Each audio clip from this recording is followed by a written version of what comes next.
ভাই কি অবস্থা? এই তো আলহামদুলিল্লাহ। কি অবস্থা ভাই তোর? আপনি কি জানেন আমাদের HSC sure golden science exam ব্যাচে যারা এনরোল করেছিল তারা মোর দেন 65% কোশ্চেন কমন পেয়েছে। ও সিরিয়াসলি? হ্যাঁ, এই কই? যে দেখেন কোশ্চেনগুলো আছে এখানে। আরে আসলে তো আচ্ছা, যাই হোক, তোমরা যারা আমাদের এইচএসসি 25 এর পরীক্ষা অলরেডি দিচ্ছ, কিংবা এইচএসসি 26, কিংবা তোমরা যারা নতুন করে এইচএসসি 27 উঠছো, তোমাদের প্রতি কিছু সাজেশন থাকবে। সেটা হচ্ছে, যখন আমরা বায়োলজি পড়ি, দেখা যায় আমরা বায়োলজির এমসিকিউ অ্যাকচুয়ালি কিভাবে প্রিপারেশন নিব সেটা বুঝতে পারি না।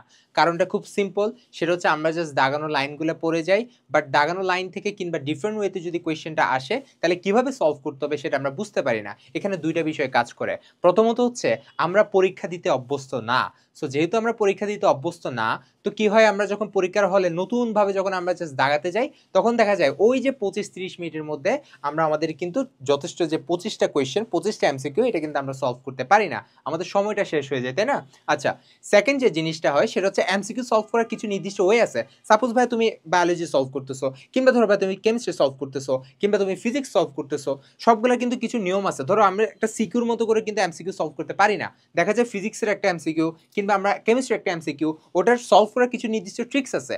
তোমার 1 মিনিট অথবা তার চেয়ে কম সময়ে তোমার এমসিকিউটা সলভ করে ফেলতে হবে। সো এই সব কিছুর জন্য তোমার যেটা সবচেয়ে বেশি দরকার সেটা হচ্ছে আমাদের পরীক্ষা দেয়া। তুমি যেখানেই পারো, তোমার যত বেশি পরীক্ষা দিবা, যত বেশি প্র্যাকটিস করবা এমসিকিউ সলভ করাতে, তত বেশি তোমার এমসিকিউতে নাম্বারটা বাড়বে। সো এটাই হচ্ছে আমার এমসিকিউ নিয়ে তোমাদের ওভারঅল গাইডলাইন। সো এই জন্য তোমাদের কথা বেসিক্যালি চিন্তা করে কিন্তু আমাদের হালকেনস্টাইন প্ল্যাটফর্মের কিন্তু একটা কিউজি টেস্ট একটা সাইট আছে, যেখানের মধ্যে শুধুমাত্র আমাদের কি এমসিকিউ কিংবা সিকিউ, জাস্ট তোমরা পরীক্ষাগুলো দিতে পারবা আর নিজেকে যাচাই করে নিতে পারবা।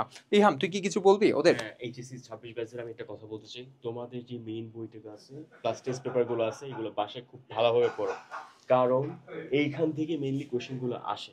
এবং একটা জিনিস মনে রাখবা, তুমি যতই পড়ো না কেন, তুমি যদি প্র্যাকটিস না করো তাহলে কিন্তু পরীক্ষা হলে যায় ঘাবড়ে যাবা। সেটাই। অনেক ক্ষেত্রে দেখা যায় পাড়া এমসিকিউ একটা স্টুডেন্ট যে ভুল করে আসে। সো এইটা যদি ওভারকাম করতে পারো তাহলে কি করতে হবে, প্রচুর পরিমাণে টেস্ট দিতে হবে। তাই তোমরা যারা এইচএসসি 26 ব্যাচ আছো, তারা ট্রাই করবে বইগুলো কমপ্লিট করার পর, টেস্ট পেপারগুলো কমপ্লিট করার পর নিজেদেরকে যাচাই করতে। সো তোমাদের জন্য আজকে এইটুকুই। আগামীতে যারা এইচএসসি 26 ব্যাচ আছো, ঠিকঠাক মতো পড়াশোনা করো এবং 27 ব্যাচের আগামী যে করে এক্সাম আছে তোমরা ভালোভাবে দাও। তোমাদের সকলের জন্য শুভকামনা। আসসালামু আলাইকুম।